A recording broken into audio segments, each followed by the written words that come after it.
Azmatlı Allah'a olsun, anın Peygamber Muhammed Mustafa sallallahu aleyhi ve sellem ve salam jana salavatlar olsun.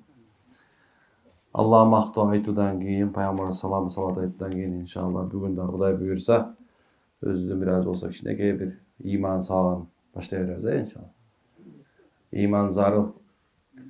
İmandan da zarıl nesi bol imanı saktap kaldı.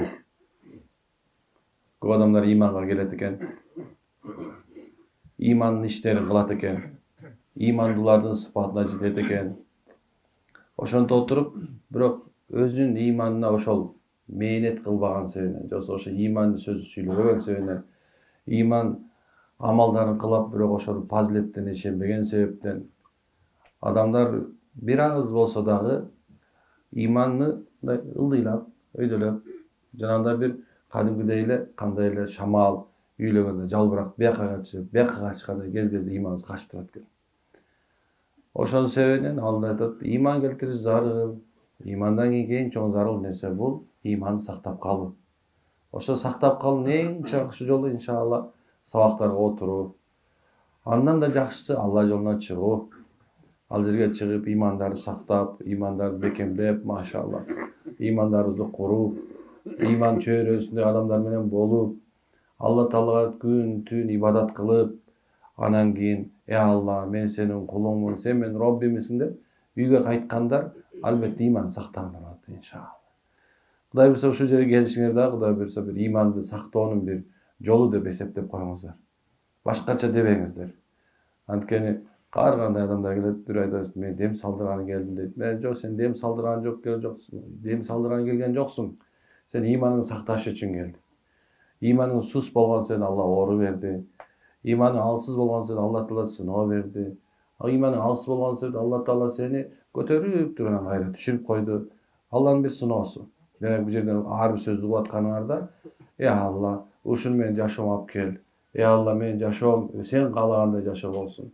Алла өзү Куранда айтат экен, менин жашоом дагы, менин өлүмүм дагы, менин ибадатым дагы, Алла бир сен үчүн деп айткыла дейт. Демек эмне ушул сөздү айтат экенбиз, машалла. Отурушуңуздар берекеттүү болсун. Az oturганыңарда эми араңарда алимдер бар, хафыздар бар, алималар бар, хафизалар бар. Эми силердин алдыңыздарда алим эмеспиз, хафыз эмеспиз. Жөнөкөй бир айылдык бир молдобуз, Ошон үчүн эгер кемчиликтер кетип турган болсо, бир аз анан оңдоп коесуздар, машалла. Оңдоп коесуздар, Баарыбыз кемчиликтүүбүз. Бул дүйнөдө кемчиликсиз адам болбойт. Ким өзүн кемчиликтүүмүн дей турган болсо, кемчиликтүүмүн десе, демек ал адам өсөт. Эгер кимдин кемчилигим жок, мен идеалмын деп баштаса, ал мутакаббир, текебер ээси болот дагы, Алла Тааланы көтөрүп туруп кайра чыгат экен. Ошондон баардык кемчиликтерди унутпашыбыз керек, машалла. Эми бүгүн болсо суроолор боюнча болчу. Суроолор өзү өтө көп, бирок ошондо да кыска нуска жооп берүүгө аракет кылабыз иншалла. Саламатсызбы устаз? Мен төрөй албай жүрөм. Ошонун себебинен кайнатам мени туубас деп, мени жамандап, ар кайсы жалааны жаап, уят сөздөр менен сөгүп, каргай берет. Каргышка тийбейинби? Каргышы калп башына. Ошо сенин кайнатаң. Төбөсүнө тийсин ошону. Карганга жарап калган тура. Өзү ушул нерсени аябай карачу болдум азырчы. Кайнаталар, эркектер катындын ишине киришине азыр. Ал келин, аял. Эркектин иши ошол аялга тийишиши эме. Туйбу, туубайбы? Алла. Көп эркектер ушу аялдардын ишине киришин, мелочный болуп кеткен себебинен азыр аялдар эркек издеп жүрөт да. Эмнеге киришесиңер аялдардын ишине? Сен өзүңдүн аялыңды эле билишиң керек негизиндечи. Сен балаңдын аялы менен тиешиң жок, болду. Ал өз проблемасы, төшө көйлөктүн түйшү көйлөк. Кааласа күйөөң, ошо балаң кааласа ошону кетирип туруп башка аялды башканы төрөтүп алат. Бирок сенин балаң өзү аны кетиргиси келбей атса, аны менен жашагысы келип атса, ага ушундай бир ушу менен жүргүсү келип атса, сен кандай эмең бар аны сөгүп, ал бирөөнүн кызы, сенин кызың деле бар да бир жерде төрөбөй айтканы. Мен баш менен өткөн бул нерсе. Билем бул нерсенин канчалык жаман экенин. Ошо келиндин каргышы башына өтөт да. Бирөөнүн эң бир больной точкасына кирип алып, ошону субханалла кетире албай, аны бир нерсе кыла албай, субханалла. Экинчи келин келгенде деле ушинтесиң сен. Бул эркекчи, буну жазбайм, бул каргап аткан эркек. Экинчи келин келип туруп төрөй турган болсо да сөкөт уже. Бул уже бет ачылып калган эркек. Ай эркектер эркек болгулачы алтындар. Эмне үчүн шариятыбызда 3 аялдын жанында бир эркек отуруп калбасын дейт. Анткени себеп эркектен аялдык сыпат өтүп кетет. Эмне үчүн эркектердин жанында жүрүш керек? Эмне үчүн жана эркектердин даватына чыгып атабыз биз? Анткени эркектин сыпаты кадимги өтөт. Эркектер менен жүрсүң, эркектей болосуң. Эркектин да түрү бар, субханалла. Эгер жанына барбаганда төртөңөр чогулуп алып туруп, тиги бирөөнүн аялын обсуждать этип, же болбосо бирөөнүн да бир жамандап аткан, ошо эркектер эмес алар. Алар жана турбайт. Ал жана кетип кал. Алар аялдар жамааты экен. Сакалы бар. Мен устазым ойдон, аялдар ушак айтат, эркектер таратат дейт. Ошо тарата турган эркек булар эркек эмес булар. Булар жана турба. Алланы улуктап аткан, акчакчыга чакырып аткан, ушундан бир Алла менен коркутуп аткан, мындай айтып, мындай кылба деп аткан эркектердин жанында турсаң, эркек болосуң. Бирок жанакы келесо, жана машинаны албай эле койсо болмок экен. Сооп болот ушун. Деп атат. Турба алар жанында. Ал ушакчы уже. Ичи тар. Бирөөнүн машинесин көрө албайт. Бирөөнүн аялын көрө албайт. Бирөөнүн жашоосун көрө албаган эркектер ал. Мындай эркек сымал катындар. Анан болбойт. Күйөөң айт. Атаң сөгөт. Эгер күйөөң сен ошого ыраазы болуп турсаң, башын сал. Анда энең менен атаң айт. Анан кетип кал. Деп айтмакмын да, эси менин кызым болсочу. Бирок туура эмес. Ассаламу алейкум. Биздин бир байкебиз апабыздын пенсиясынын акчасын бер деп талашат, сыйлабайт. Байкебиз ушул жерде катуураак айтып коюңузчу суранычы. Да. Ата-эне кыргызда өзү бир 90га чыкса деле ата-эне боло берет да. Башкалардан негизи 18 жаштагы бөлтүрүк боло берет да. Биздикилер болсо байкуштар ошо баласы 40ка чыкса да, 50ге чыкса деле ушул балам деп бизде бир башкача элбиз да бир. Ошого аябай эме кылабыз. Ошону демеле мындай бир кандай десем, жамандасып ушер келип алып келет, апалар келет, аталар келет. Ана баягы баласына кичине эме кылсаң, ыйлап ийет. Балам, койчу, жөн койчу балам. Лучше жүрө берсин ушинтип дейт да. Бул өз биздин эмебиз экен да. Өзү күрүп тооктор барго. Бүркүт дагы кол сала албайт агачы. Биздики кыргыздар ушуну күрүп тооктой. Өмүр бою багат. Анан кээ бир байкелерди айтам мен эми. Кээ бир мындай жакшы деле эмес өзү. Эгерде мейли азыркы заманда ушундай нерсе да. Мына көчөгөн мага бир студент бала алып келди. Биринчи курска барган экен. Барып эле ата-энесинен ошол замат үзүлүптүр. Ата-эне үзүлүп дегенде окууга барды. Эртеси күнү уже бир жумушка чыгып, шаарга барсаң жумуш өтө көп. Бир кафеге барып бир кичинекей бир жана эме болуп алыптыр. Ошол жерден өсүп өнүп эле анан балам калса бизди кийинтип атат деп аябай сүйүндүм да. Даже өзүнө колдонбой экен, бир аз ошентип чогултуп, күнүмдүгүнө иштеп, тияк бияк кылып ошентип атып, ата-энесине подарка алып келип, кийим алып келип бериптир. Анан эми кээ бирлерибиз бар эми. Ушу баягы арак ичет. Баягы айылда эчтеке кылгысы келбейт. Анан акырында эмне кыларын билбей ошо чал кемпирдин пенсиясын жулуп, аны келе деп, баягы бирөө болсо ушунча жеттир, пенсияңды бербесең өлтүрөм деп апасына бычак кесептир. Бул эле суроо эмес, толтурам менде. Аз пенсияңды бербесең, бир бала апа айтат, балам мен өмүр пенсиямды көргөн эмесмин дейт. Апа пенсияны мага эмне кылып атасың десе, балам пенсия эмне экенин билбейм дейт. Пенсия чыгарып коюшкан, андан кийин эле менин карточкамды алып коюшкан дейт, келин дейт. Пенсиянын карточкасын алып койгон дейт. Мен уже бир ырыстуу деле чай ичип көргөм ошо менен дейт. Анан мындай десем, анан келиндин окуясын айтып отурсачы. Охо. Байкуш кемпирди чачын мынтип балам карап койчу дейт. Башын жолго мете койсо, момчалып кусок жеринде чачы жок экен. Чачын жууп саптыр баягы келине. Бир апа келди, балам ушу пенсионный книжканы сага берсемби деп айтып атам. Мага бер. Апам эмне кылам мен? Алына айланайын. Ушу балам менден тартып алып арага чыккандан көрөп, сени уктум, сен жакшы иштерге коротот экенсиң, көрдүм мен сени. Ушу коротчандан көрөп деп мага берди. Ой апа жөн кой аны. Турат. Пенсионный книжкасы. Жанагы эмес. Котунан бери айтып койгон. Ушу баламдан жок деп кутулайынчы. Алып арак ичет. Арага ичип келип алып аялын сабайт, мени сабайт дейт. Бир аксакалды болсо, сен экинчи пенсия албайсың деп баласы бутун сындырып коюптур. Мындай отурусту да бул эмесине бир тээп коюптур мына. Бул манжаларына. Баса албайт экен. Мен кимисине эмне деп айтам азыр, бул жерде отурат дейт го. Акмакчылык эле келди, субханалла, ошо сен дагы деле болсо ушунча чоңоюп өсүп алып, анан дагы деле болсо ушу кемпирдин ушу бир жагы чалдың да балким ушунусуна ушунда отурган болсам анда билбейм мен. Бир заман бир болгон экен, мен баягы бир эмеде отуруп бир аксакал өзүнүн эли менен ачкалыктан өлүп атышкан экен. Баягы ыйлап атышат, ушинтип эле өтүп кетебиз, ушинтип өтүп кетебиз. Силер коркпогула. Силер ачка болуп өлүп атасыңар. Бирок кийин адамдар ток болуп өлөт деген турбайбы? Биз азыр токчулугубуздан эмне кылабыз билбей атабыз. Жегенибиз колбаса, тандайбыз абройлук адал эмеспи? Тигин тандайсың, мында бүт нерсе бар да.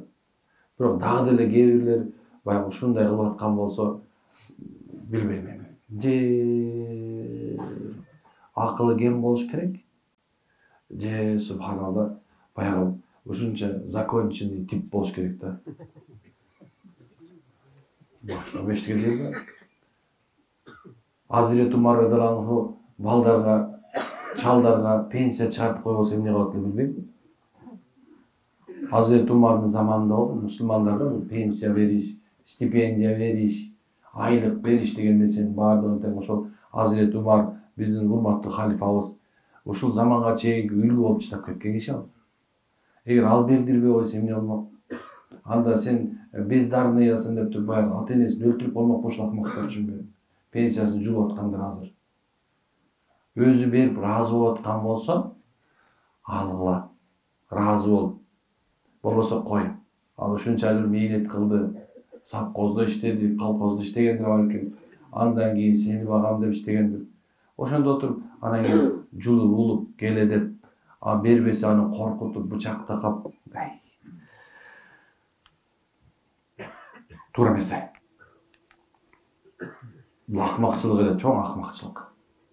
Аял болсун, келин болсун, эркек болсун, албагыла кереги жок. Бер өзүнүн акысы өзүнө калтыр. Андан көрө тырмагыңдан кирин сор, бар көчөгө чык да бирөөнүн күнү мандикерлик кыл. Күнүмдүк жумушка чык. Мандикер деген күнүгө жумушка чыгыш айтат. Бар андан көрө уятай. Бир заман болот. Жооп бериш керек болот ар нерсегечи. Мен ахиретти көп айтам. Ахирет күнү ушундай болот десең, кээ бирлери эми мындай. Эми көрөбүз, барганда көрөбүз. Жок, мусулман деген ушул, момун деген ушул эки ахиреттен коркот. Эгер сен ахиреттен корксоң, анда сен ата энеңди сыйлайсың. Эгер сен ахирет күнү сурак бар экенинен корксоң, анда сен бир тууганчылыкты курасың. Эгерде сен ушул ахирет бар экенин билген болсоң, анда аялыңа, балдарыңа жакшы мамиле кыласың. Ахирет бар экенинен корксоң, калп айтпайсың. Ахирет бар экенин билген болсоң, сен эч качан бирөөнү алдабайсың, бирөөнү мындай жеп жутуп кетпейсиң, бирөөнү өлтүрбөйсүң, бирөөнү тонобойсуң. Ушундай нерсе, ахирет ушунчалык нерсе да, ким ошого ыйман келтирсе эле болду. Ошондо күнөө кылыштан тартылып калат. Ал эми кимдер ахирет күнгө ишенип алып деле дагы деле болсо, калп айтып аткан болсоң, уурдап аткан болсоң, бирөөнү алдап кетип аткан болсоң, аялың, балдарың сабап аткан болсоң, анда сен дагы ыйман келтирбепсиң ахирет күнгө. Бардык эсеп кысап болот, Алла алияумул хаккун деп ошол күн чындык деп Алла айтып атса, Дагы деле болсо эмнекинтип пенсия жылып, сабап, өкүртүп, бакыртып атсам анда мен эчтеке тыйылбайм. Сот менен ажырашкан 14 жыл мурун экен ошондо. Талак берген жок, бирок экинчи жолдошум экөөбүз да 14 жыл жашадык. Нике кыйып талакты биринчи күйөө менен алсам кайра, экинчи жолдошум менен кайра нике кыйдырайынбы? Өзү негизинде ушул талак маселеси боюнча муфтияттын 15-чи кабинети бар. Же болбосо эң жакшы чечтирейин десеңиз, Жоробай деген устаз бар. Ошол фатва бөлүмү көп жыл иштеген киши. Өзү чоң аалым киши. Кыргызстан Чубак Ажыке менен Жоробай устаз экөөнүн эмеси бир, мнениясы бир болот эле дайыма. Издесеңер ушу кишини издегиле. Жоробай деген ким экен? Жоробай устаз деген бар. Азыр 9-чу кабинетте отурат муфтиятта, дават бөлүмүндө. Анан ушул киши көп жыл талак маселеси Египетте дагы ушул жанакы эме боюнча, талак маселеси боюнча сотто иштеген киши. Кыргызстандык. Мен эмесин автобиографиясында. Анан эми талак маселеси, талак бербесе күйөөң, эркек талак бербесе, Ханафи мазхабы боюнча өмүр бою жоголуп кеткенинде дагы жок болуп кетип турган болсо да аялдын никеси үзүлбөйт. Ал башка күйөө тие албай калат. Бирок эми бул жерде сот маселесинде анан ушуну эми бар муфтиятка чечебиз. Мен сот менен ажыраштым эле. Ошол талак маселесин аябай чечиш керек. Анан эркектерге берилген ушул да эркек азайып калдыкпы билбейм. Азыр кинону көрүп баары талак деп сөз үйрөнүп алышыптыр. Бирөөсү талак. Баягы бирөө субханалла сага эгерде байкең менен сүйлөшсөң сага 1000 талактап коюптур. Байкең менен сүйлөшсөң 1000 талактап коюптур. Талакты унуткула. Урушсаңар деле ал жок эле урушкулачы. Макулбу? Мына байым 5 баласы бар экен. 5 баласы бар. Анан кийин субханалла келип, мен ушундай талак берип койдум. Кайра жолун таап бер. Эмне айттың эле? Ачууң келип кетти. Ошончо эркексиң сен ачууң келгенде өзүңдү бас. Бас карман эркектер, макулбу? Аял киши миллион жолу талак сураса, талак берсе да өтпөйт аны байкуштугу. Көрүнүп калган макулчу. Кичинекей эле бир нерсе үйгө булочка алып келип койсоң талак беришиң алчы. Анан сак болсо Алла Таала чоң вазифаны берсе, дагы эркектер талак маселесин колдонмо болушунда аткан туура эмес. Молдоке, сизге бир суроо менен кайрылайын. Кайрым келди. Менин бир инимдин башында суу бар экен. Шейни синдром экен. Врачтар жакында операция деп атышат. Азыр башы ооруп, приступ болуп баштады. Мурун приступ болчу эмес. Сизге кайрылып берсек болобу? Жок, врачка барасыз дагы. Анан ушул башта эгерде бир нерсе бар деп аткан болсочу, мен дайыма айтам. Өзү бул молдого келиштин алдында дагы врачтарга текшерилгиле.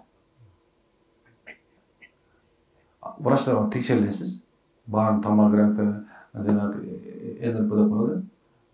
МРТга барыш керек болот. Ошолорго тартылып, бүт жан баарын текшертип, анан ошого баргандан кийин анан врачтар бир нерсе таап чыгып, ошо менен дарылап, анан дарылаган болбосо, анда что-то подозрение кылып анан эмне кылыш керек? Анан молдого келиш керек. Мен МРТм жок мен. Жанагыдай томографиям жок мен. Мен карап, мындай экен, мындай. Кээ бир нерсе субханалла оорулар баягы мен айтып койсом, бул рентген экен деп алгандар бар. Жок, субханалла, рентген ал врачтарда болот.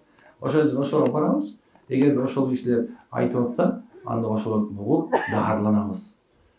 Дарылануу тагдырга каршы эмес. Ал ошондон кийин анан эгерде жок болсо, эгерде башына эчтеке таппай койду, диагноз такыр чыкпады, анан ошондон кийин анан ушу руханийдерге окшойт деп молдого келген жакшыраак болот.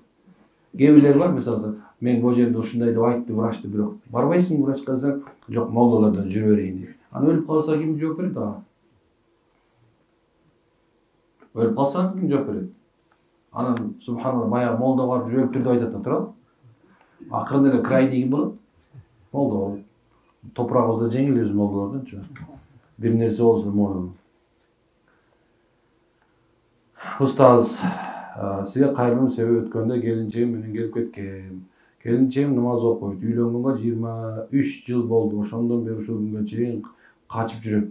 Өткөндө 10 күн мурун жумушта жүрүп телефондон урушуп койсом, качып кетти дейт. О, машалла. 23 жылдан бери качып жүрөт экен. Кетиреке келинбек келсимизге тезирээк экен бул да. 2 күн катары менен конокто жүрүптүр. Ушул убакка чейин 45-50 жолу качты. Сураштырсам, намаз окуган келиндин үйүндө иштеп ошол жакта жашайт экен. Менин апам калп сүйлөөчү болду. Экөө урушпасын деп 4 баланы убалы кимде деп. Келинчегимдин энеси кайнатам менен жашап жүрүп, качып, айылчылап жүрүп, экинчи турмуш куруп, 1 балалуу болгондо кайра ажырашып, кайнатама баш кошкон. Энесин тартканбы? Билбейм.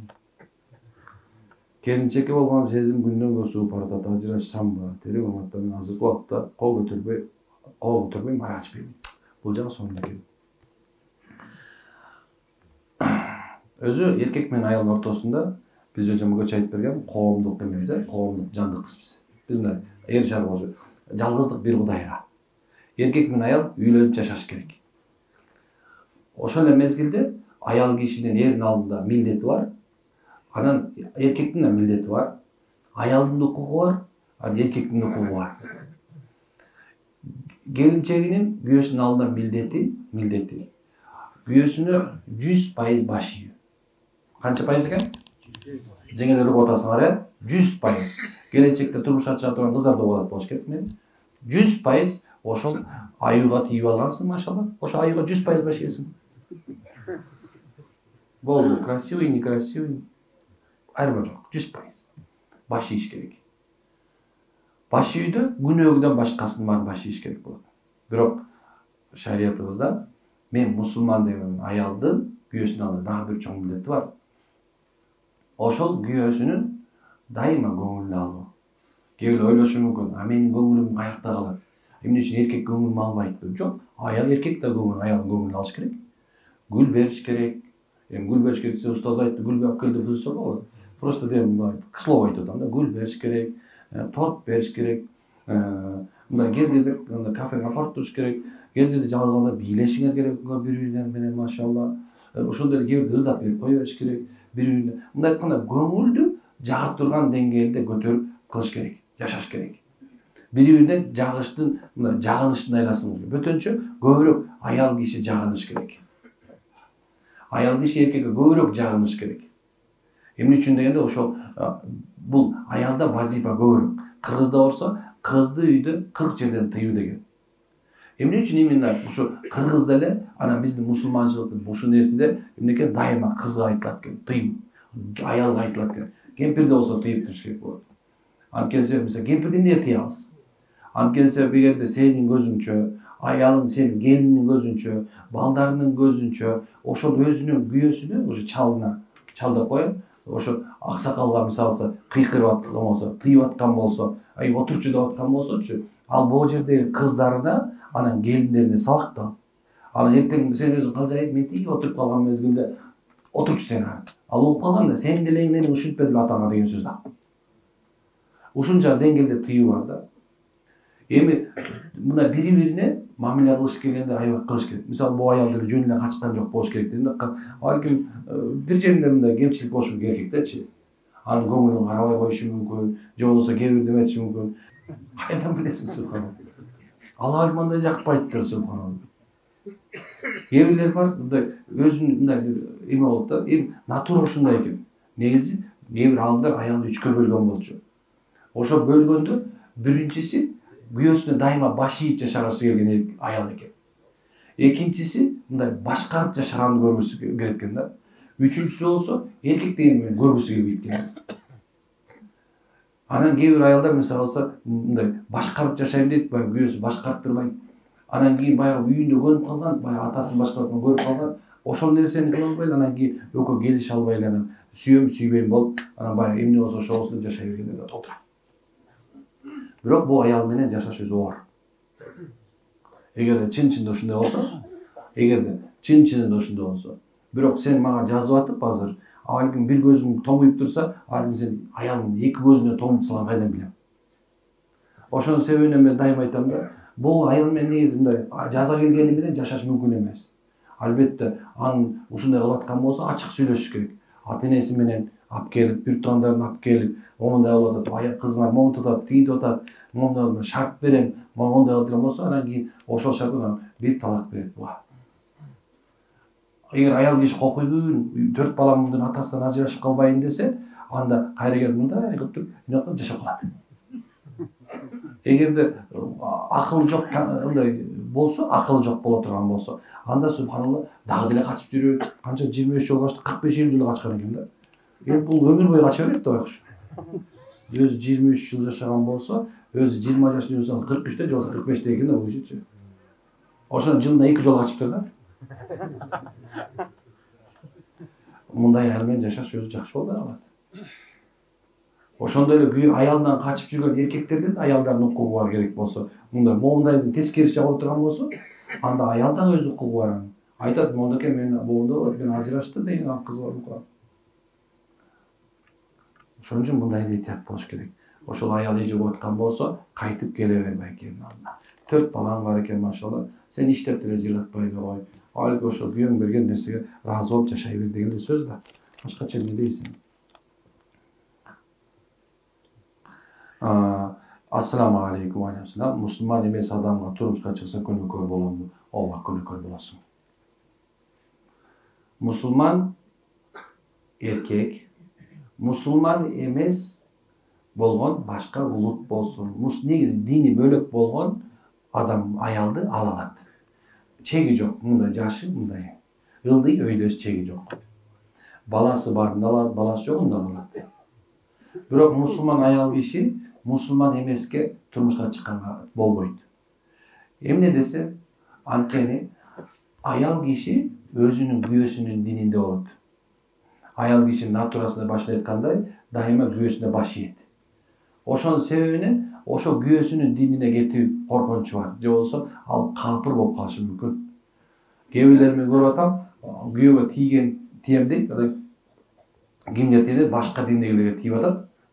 Башка улуттагыларга, корей, немис, дагы мындай бир капыр болгондоргочу, голландис, француздар, бирок мусулман эместерге. Бирок анан кийин алар бир аялдар сага тием, макул, если сен мени сүйгөн болсоң, айлөө болсоң, анда сага саат тием, бирок бир шартым бар.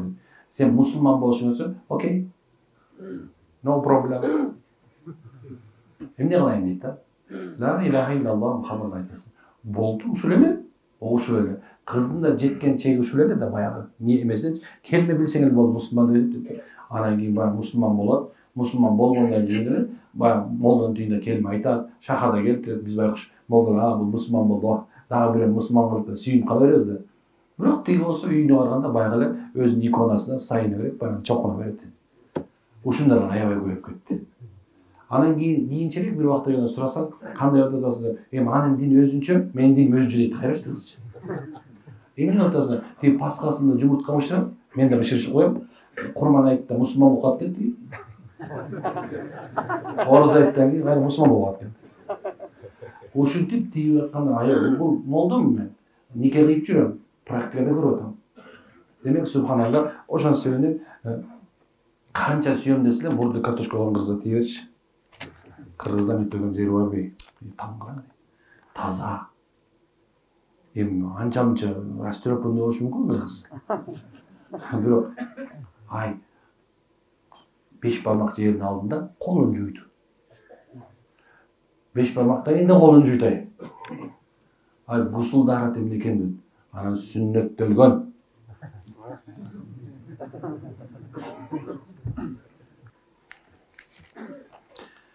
Ассаламу алейкум ва рахматуллахи ва баракатуху. Сүрөт тартканды жакшы көрөм. Адамдар менен айванаттарды көп тартам. Азыр тарта берип, кийин өрттөп койсом болобу дейт. Жок, тартпаганыңыз жакшы. Анан кийин өрттөп бара жибейли. Ширеңке коротуп. Тартпаган жакшы. Пейзаждар, натюрморттар, барбы? Коллаждарды тарт, кандай нерсе бар да, эскиздерди тарт. Ушундай көп тартып тартыш керек.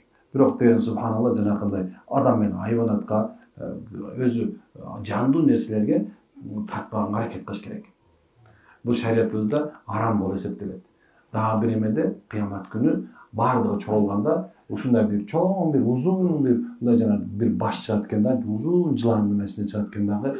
Ушундай бир сүрөтчүлөрдү дагы бир жанакындайларды алып туруп сурак эсеби кылбай эле тозокко кыргытат дегени бар. Ошо сенин исламда сүрөт тартканды жакшы көрбөйбүз. Бирок тарта бер, эмелерди тарт, элестерди тартсаң болот. Алыс турган элестеги адамдардын бир ушундай нерсеси бар. Ушундай ар нерсени тарта бербеш керек. Кээ бирде мындай ойлонуп көрөсүң да, кайсы нерсе кандай кылыш керек десе, мисалы, фотоаппарат менен тарткан уруксат берип коюптур шарият. Бирок ошондо таквалар алга түшпөгөнгө аракет кылат экен.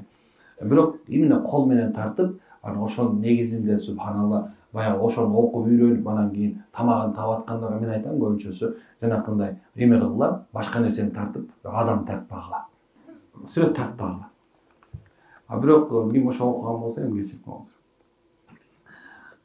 Периште кирбейт үйүңө келип алсаңар. Периште болбойт. Кимдин үйүндө сүрөт болсо, периште болбойт. Ит бар үйгө, сүрөт бар үйгө периште кирбейт. Айбанат менен сүрөт. Ошо алып салып, бөтөн жанакы өтүп кеткен адамдардын сүрөттөрүн илип алышат го үйлөрүндө. Ошону ижылайт. Макул бе? Үйлөргө илбей эле коюла. Аны менде чоң атамдын сүрөтүн тарттырып коюшкан экен. Мындай четке мен окугам. Анан кезинде чоң атамдын көргүм келгенде көрүп аламдан кайра жакып коюп. Ошондой. Кара дуаны чыгарганда кайта кирип кетпейби дейт.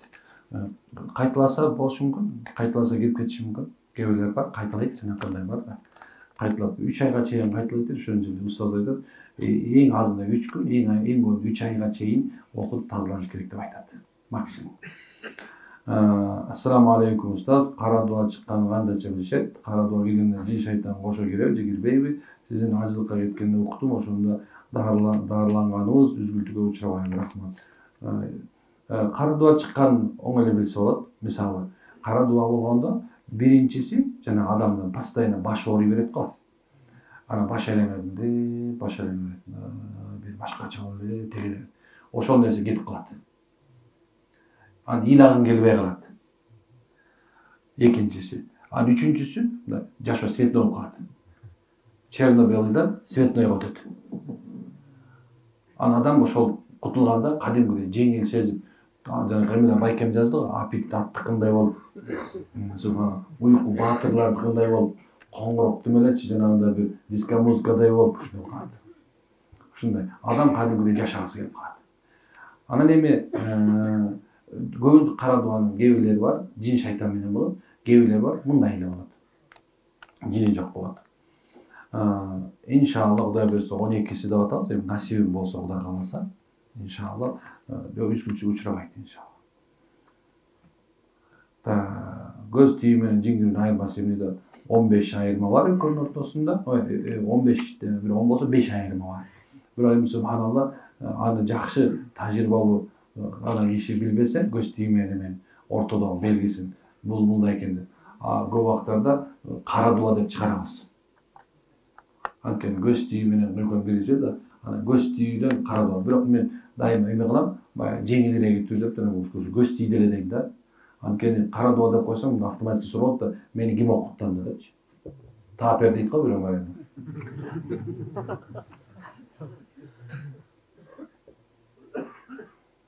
Аялдар жакка бир устаз аял адам болсо, ыйман жөнүндө баян айтып берсе жакшы болмок экен, сунуш экен бул. Анда бул медресе окуйт да. Ошон үчүн азырынча биякта бир эле эме болот иншалла.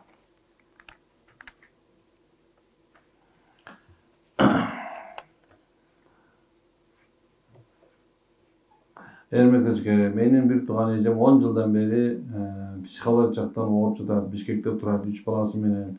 Алар мектеп жашында, аларды мектептен чыгарып алган. Бир туугандар барганда киргизбейт үйүнө. Ата-энем карып калды. Кайдагы бир ырым-жырымдарды иштетет. Сизге кандай алып келебиз? Бизди укпайт. Жалгыз эжебиз дейт. Жакшы жазыптыр. Көбүнчөсү психологик жактан жабыркагандарды мен алып келдирбейм. Эмне үчүн дегенде, баягы уже 10 жыл, 20 жыл болуп кеткенден аны ар кайсы молдого апарбай эле койгула деп айтам. Эмне үчүн дегенде, аларды тияка, бияка апарып бергенден пайда жок.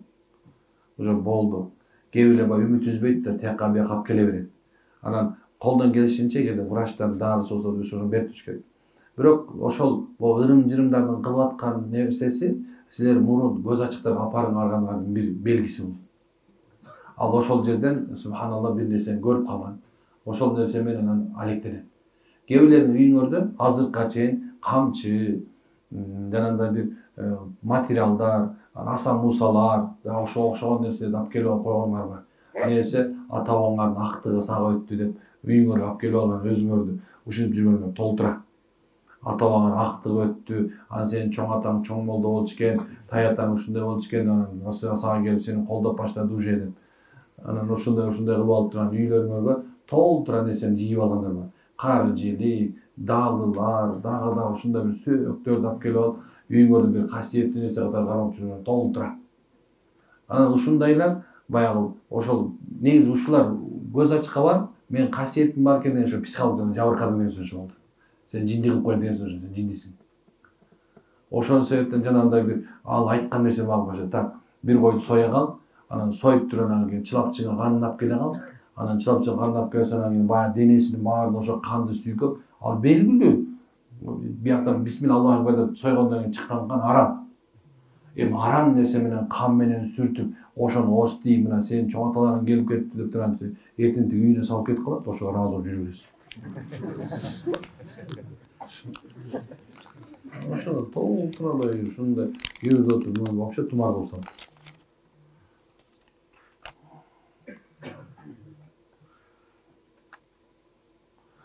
Апамды дем салдырып, үйдү тазалатып, окуп, береке кире турган кылып дем салдырайын деп ниет кылдым эле.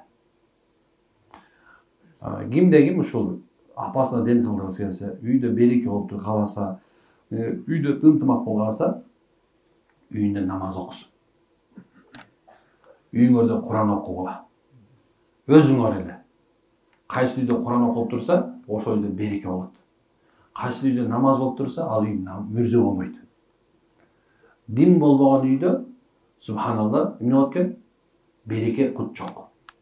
Анан молдоке барат дагы, бир аз окуйт, бир эки рекет намаз окуйт, анан окуйт дагы, анан кийин субханалла кетип калат. Ошонун берекеси бир нече убакытка чейин туруп турат. Анан кийин ал кеткенден кийин ал кайрадан ошол жок калат. Ал береке бирөө менен кетти да. Эгерде сен өзүң Куран окуй турган болсоң үйүңдө, сен өзүң субханалла үйүңдө жанакындай бир намаз окуп турган болсоң, үйүңдө таалим өтө турган болсоң, мастурат жамааттарын тозо турган болсоң, мына ошол үйдө береке болот.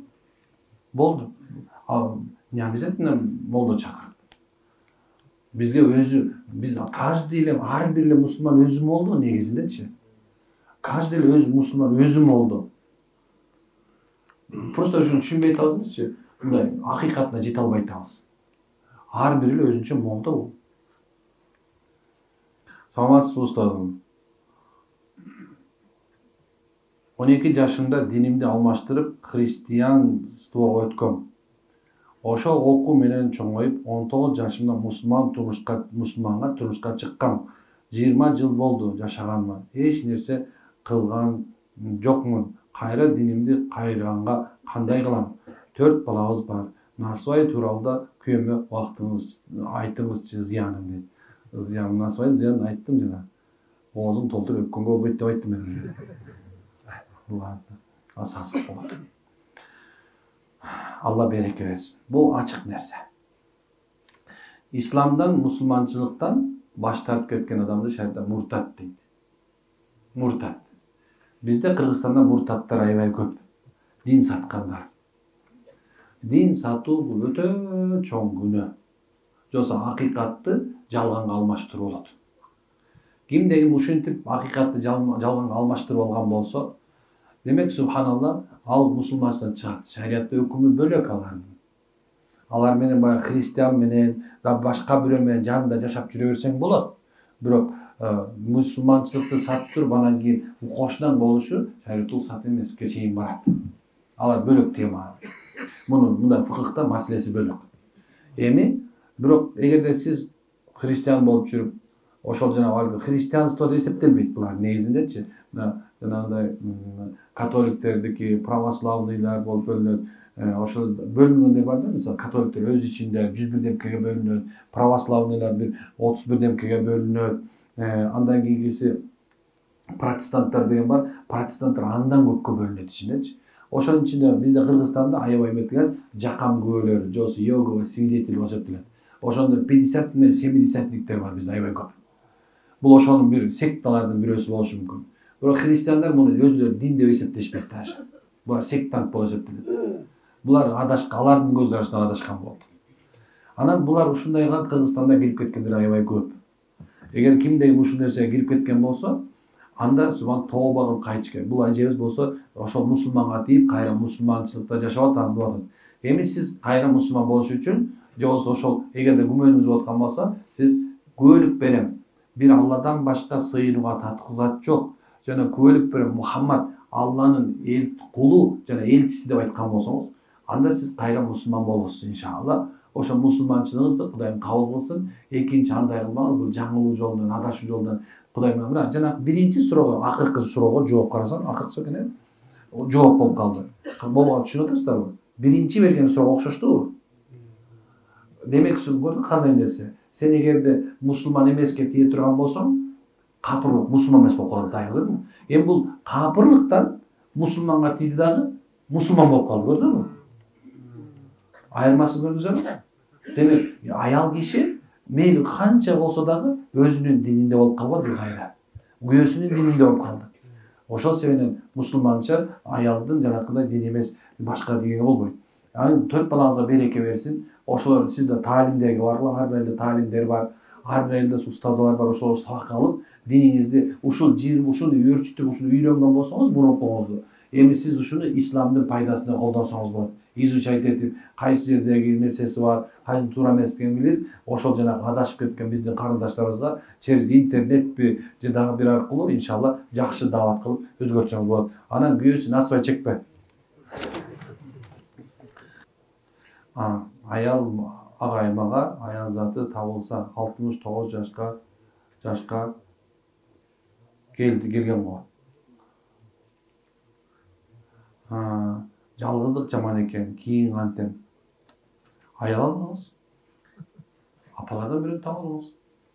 Досторуңузга айтыңыз, бир апага таап берсин. Жашыраак сизди карай турган. Мен ушинтип айтсам эле кээ бирлери чындай. Эми бул каяктан нерсени айтып атат деп атпайбы? Эркек чыма, ошо эркек деп турбайбызбы? Биз мындай бир байкушпуз. Мындай деп жүргөнүбүз мененчи. Мисалы, монумду жуперди кийип алдым. Муну жуперди кийдим. Топумда да жуперди кийип алдым. Ич кийимде жуперди. Азыр тамак берди, ичип чыктым. Бирок тигилер жок болуп калгансачы, сасыганча кийип жүрө бересиз. Тамактын любойун жейсиң. Болбосо кийимдин келинчегине барам, чай барбы деп. Өзүм куйган мындай. Мүмкүн эмес элек. Анан кийин ушундай экен, ошол бизди карап жүргөн аялдарыбыз өтүп кеткенде, анан субханалла, анан кордук башталып турбайбы. Анан жалгыздык, бул атаңа жанакыл бирөө апасын ажыга апарган эмиш. Анан көтөрүп келип, ушундай көтөрүп барып келип, ушундай кылгандан кийин апа ыраазысыз, балам ыраазысызбы? Ушун кыйналганда бир чал таап берип койсоң болот деген. Кээ субханалла, аксакал менен апалардын арманы бар. Алар дагы жалгыз болгусу келбейт. Бир ысык нерсени кармап жаткысы келет. Демек, бул кыргыздын жашоосу эле ошондой. Илгери ошон үчүн баягы кемпир өлгөндөн кийин кайра эле бир кемпир алып берип коюшкан. Анан кээ бирлер чыккынчы, астагфирулла, бул деген апамды сыйлабастык, дегендей мындай. Сага жыр калды эмне? Өзүңдүн апаңдын коюнда жатасың. Проблема эмес. Сен күйөөңдүн коюнуна кирип кетип калдың. Бул чалды эмне кылам мен? Муну кайсы жылуу жерге киргизем мен? Сенин аялың жакшы карабаса, сенин аялың жаман көрүп атса, муну чайын нормально ыргытып берип атса, андан көрүп бирөө акырын келип чалым деп, акырын карап, чайын берип, анча-мынча мындай ыплас нерселер жууп коюп, карап турса эмне жетсин буга? Эмне дегиңер буга да? Мына чоң нерсе. Раматыл чоң ажыктар айтса эле, мен эме кыла берет элем, эмнеге мындай? Көрсө, бул суроонун баардыгы темчи. Көйгөй экенин көрсөчү, көйгөй экен. Омунөтүп алыптыр. Ассаламу устаз, биз жолдошум экөөбүз көп жылдан бери балалуу боло элекпиз. Бизге жамаат менен дуа кылып коюңузчу. Аллахым ыраазы болсун. Амин. Кудайым сизге жакшы, салих, такыба, Кудайдан корккон перзенттерди берсин. Аллахым сизди сыйлай турган, ушундай бир сизди бекем карай турган жакшы бир уул кыздарды берсин. Бир эле эмес, уул кыздарды берсин иншалла. Саламатсыз устаз, мен жакында эле аябай жакшы көргөн уулумдан айрылып калдым. Инна лиллахи ва инна илайхи ражиун. Кайненем көп каргачу ушул баламдан айрылып кал, үнүң Кудайга жетип калсын, зарлап кал дечү. Дагы айтайын бир нерсе, каргышы калк башына.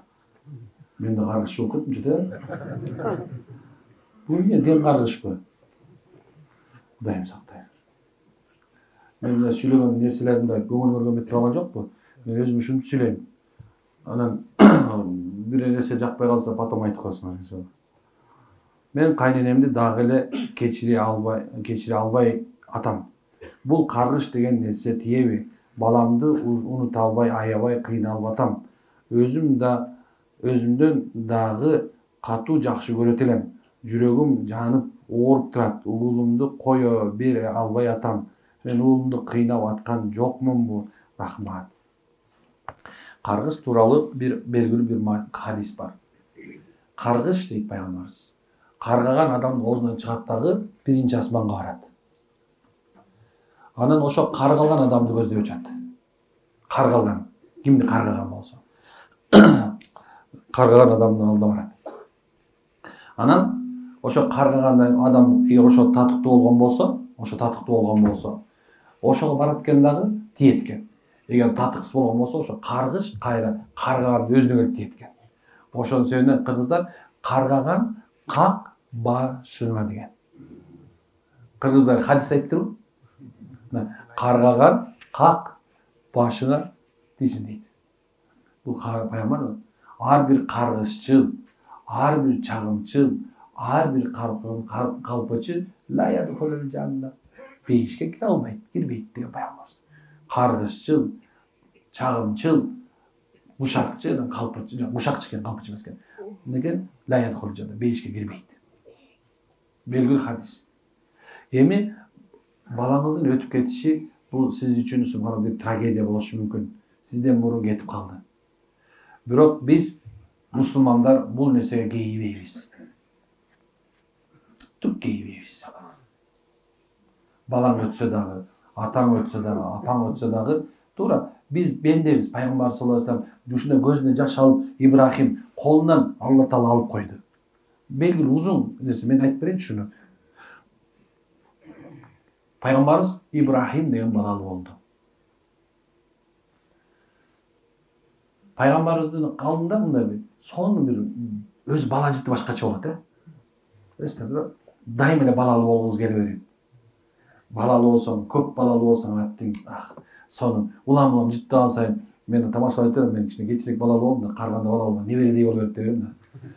Ушундай башкача, жыты да башкача болот. Эркелеп убакыт өткөн сайын эмнеdir жүрөгүң жумшап, баягы катуу киши катуу болбой эле жумшак болуп ушундай боло берет экен да. Анан ушундай сон бар. Ошондой пайгамбар саллаллаху алейхи вассалам Ибрахимден балалуу болду. Өп, жыттап ушундай болот да.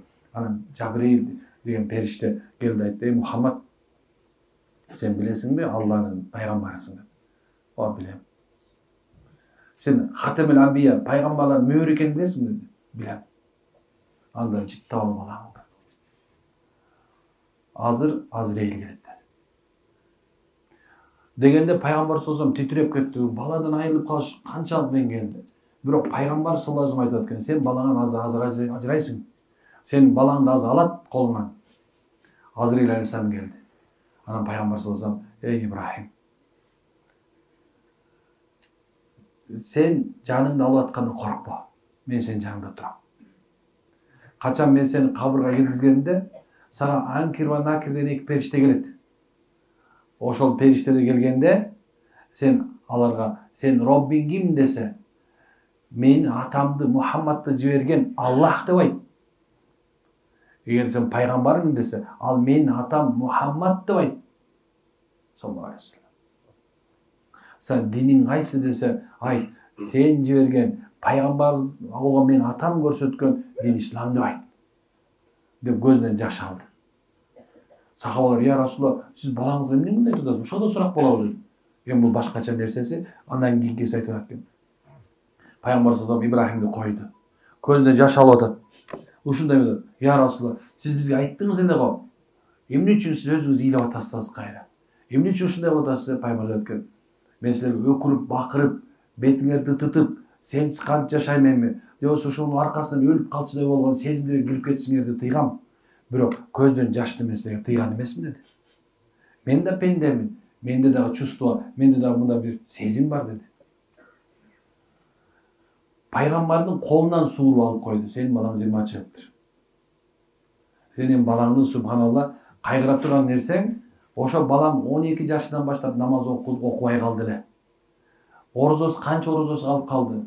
Ай, я Алла, ошолорду кечир деп дуа кылышың зарыл. Мусулмандар качан бирөө каза болсо, мусибат башына келсе, инна лиллахи. Алла, биз сен тараптан келгенбиз. Ва инна иля раджиун. Жана албетте биз сен тарапка кайтабыз деп айтышат. Жана ал ушинтип сабыр кылгандар үчүн Алла Таала алар үчүн агып турган дарыяларды жаратты. Алдыларын агып турган дарыя жаратты деген. Көрдүкпү? Демек, мусулман эгерде ошол кейип, кепчи турган болсо, Кудай берген жазган тагдырга каршы чыккан болуп калат. Сен айтып атасың, "О Кудай, сен эмне үчүн мындай жазып коесуң? Эмне үчүн менден биринчи баламды алып коесуң? Сен акылың жок болчу" деген сөзгө барбар экен да. Кудай жаздыбы, алдыбы? Демек, сүйүн 70ке чыкканча канча күнөө өтүп калат, кайдан билесиң? Балаң балким бейиштик, балким сол күнөөсү кечирилген. Ошо балаңдын себебинен сенин күнөөң кечирип кетти, кайдан билесиң? Туурабы? Демек, эмне сөз берген? Кайталайбыз. Инна лиллахи ва инна илайхи раджиун. Алдырда кимде бир нерсе жоготуп алган болсо дагы, ушуну айтып жүрө турган болсо, иншалла Алла Таала таап берет дейт. Ой. Ассаламу алейкум устаз, сизге чоң рахмат. Сизге да чоң рахмат. Алла эки дүйнө бактылуулугун берсин. Сизге да Алла берсин, баарыбызга берсин иншалла. Мындай Пайгамбар саллаллаху алейхи сахабасы бирөөлөп дуа кылат экен. Дуа кылат. Кудай экен, "Я Алла, сен жакшылыктарыңды Мухаммадка ана мага эле бер" деген экен. Пайгамбар жана туруптай, "Жок, сен баардык момундарга да кош" деген экен да. Ошон үчүн иншалла баардыгыбызга Алла берсин иншалла. Көзү өтүп кеткен ата-энемдин ыраазылыгын кантип тапсам болот? Тапсак болот. Жана ата-энемдин атынан кантип садака беребиз? Ата-энең өтүп кеткен кантип кызмат көргөзөм? Имам Газали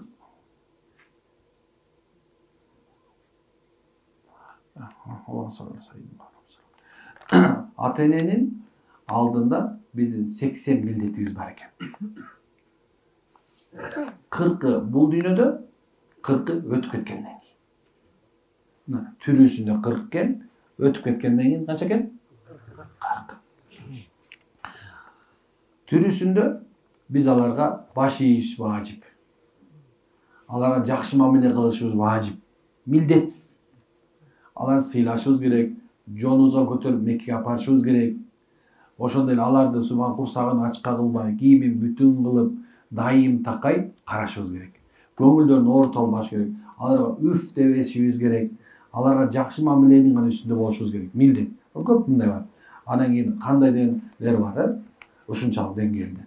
Анан өтүп кеткенден кийин ата-энебизге субхан 40 милдетибиз бар экен. Бирок ошонун эң жакшысы ата-энеге жакшы дуа кылуу.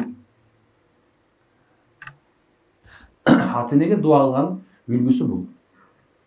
Аллахым, менин ата-энемдин бардык күнөөлөрүн афу жаза өзүң кечир.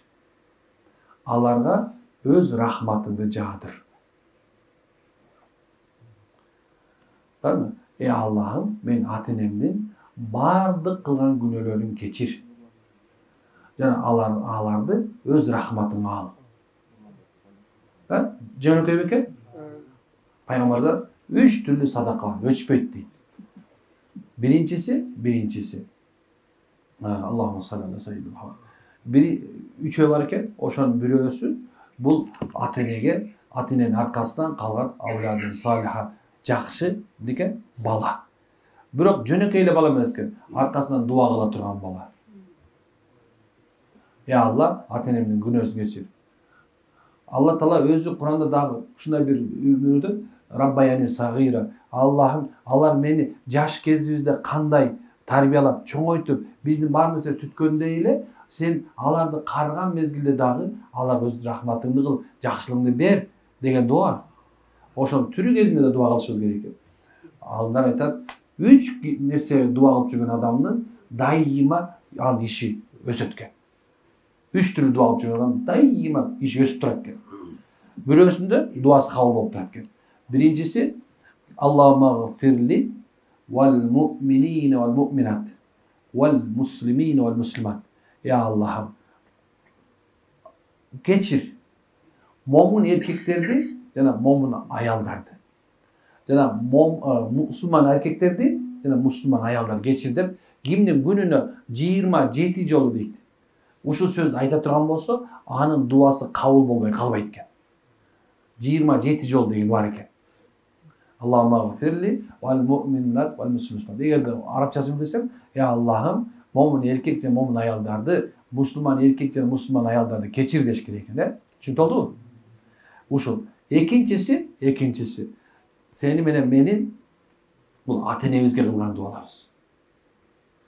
Ким ата-энесине дуа кылып жүргөн болсо, сөзсүз бул дүйнөдө жакшылыктарга жеткен. Бай да болот экен, берекет да болот экен жашоосунда. Үчүнчүсү Алланын каалоосу менен субханалла ушул жанагындай бир ооруп турган, бир карыздар болуп турган адамдарга мындай кол менен акча бере албай атат, бирок я Алла ушуларга жеңилдик бер деп турган адамдардын дуалары сөзсүз кабыл болот экен. Дайыма бай болот экен, дайыма алар өсө турган болот экен иншалла. Ошонун бирөөсү ушул ата-энеге дуа кылуу. Макулбу? Мен атам бар, апам бар. Кудайга шүгүр, алхамдулилла.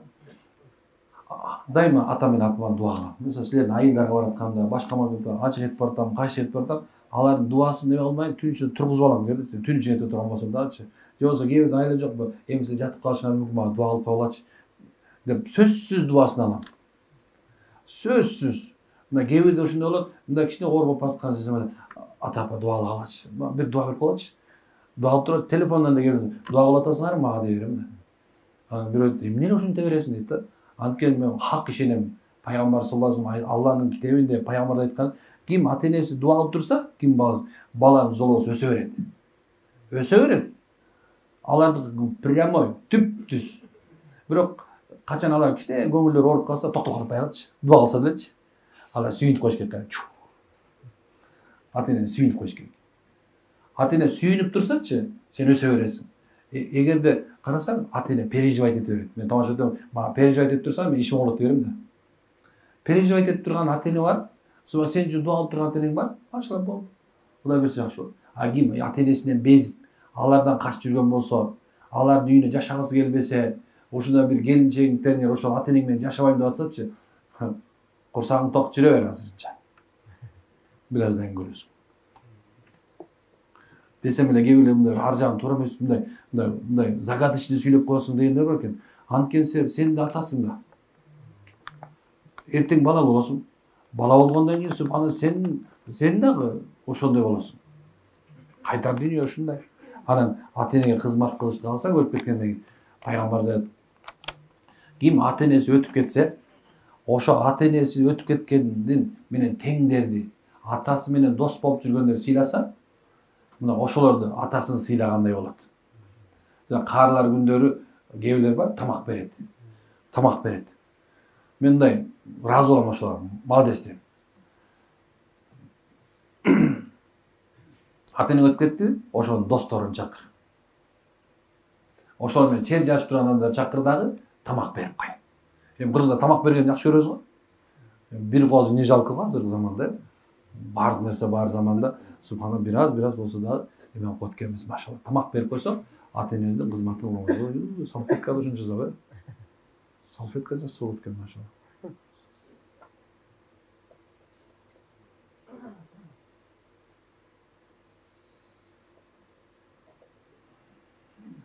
Устатым, саламатсызбы? Саламатчылык. Күйөөм жүрүштү аябай жакшы көрөт дейт.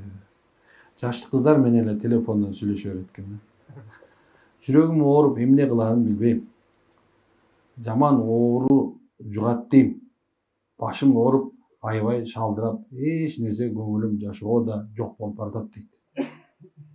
Эми, конечно, жок болот да. Жүрбөгөнгө аракет кылгыла эркектер, Кандай түшүндүрсөм муну? Өзү аябай эле нерсени айтып салайын дейсиң, бирок контингентте башкачасыздар, ооруп турасыздар, кайгырып турасыздар. Аябай көп убактыңызды алып койдум. Жооп бере берейин, Кыжаат болгон жоксуздарбы? Качан дем салат деп аткан жоксуздарбы? Азыр салам иншалла. Кыйкырам азыр. Иншалла.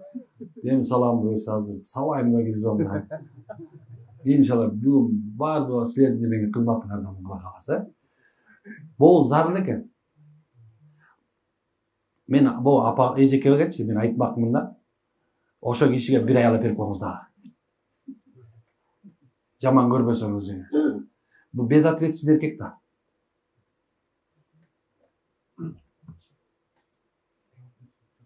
Жоопкерчилик жок.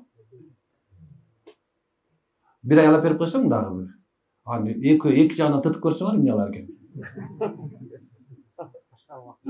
Жок, телефон менен сүйлөшкү келбейт. Көргүсү келбейт. Тиякта бирөө көйнөк алып бер, биякта тигини алып бер, анан биягында мындай кылып бер, анан тигиндей кылып бер десеңчи көрөйүн. Бирок эгерде жанакы эркектердин кээ бирлери бар, кандай десем, жаш кезинде ойнобой калат го. Балдарчы. Топ ойнобой калган, ат минбей калган, хоккей ойнобой калган, PlayStation ойнобой калган. Аны ошолор баягы чоңоюп калгандачы, ошо жаш болгусу келип кайра ошону ойноп баштайт экен да. Анан көп эркектер субхана үйлөнгөндөн кийин эркек менен аялдын кандай жашаш керек экен, төшөк маселесинде, сүйүү маселесинде кандай экенин билбей калган. Анан кийин ошол нерсени көрбөй калган дагы, анан кийин ойлонуп көрсө башкача жашап дейлерчи. Анан кийин ошону издеп калган бул эркек да, ойногусу келет. Психологиялык жабыркап калган. Анда ответственность жок дегени, ошол тиги аялга дагы, бул аялга дагы мындай жакшы мамиле кыла албайт, кылгысы келбейт деген сөз. Адетти кыла албайт, бага албайт, карай албайт. Ушундай нерсе. Ошон үчүн этеп болду. Сүйлөшпөгүлө. Түшүнүп алдыңбы? Алла баарыбызга береке берсин. Кудайым күнөөбүздү кечирсин. Жакшылыктарды бергенден болсун, машалла. Ар бир ушу суроо берген эжеке байкелерге да Алла ыраазы болсун. Суроо канааттандырарлык болбой калышы мүмкүн. Бирок эми биз колдон билгенибизче жооп бердик, субханалла. Бизге эмне үйрөтүлгөн болсо ошончолук шариаттын чегинде эмне болгон болсо ошо жооп берүүгө аракет кылдык. Кудайым баарыбызга береке берсин. Кудай күнөөбүздү кечирсин баарыбыздын. Эртең кыяматта сурагын жеңил кылсын. Алла Таала биз сураксыз эле бейишке киргизген катарында койсун иншалла.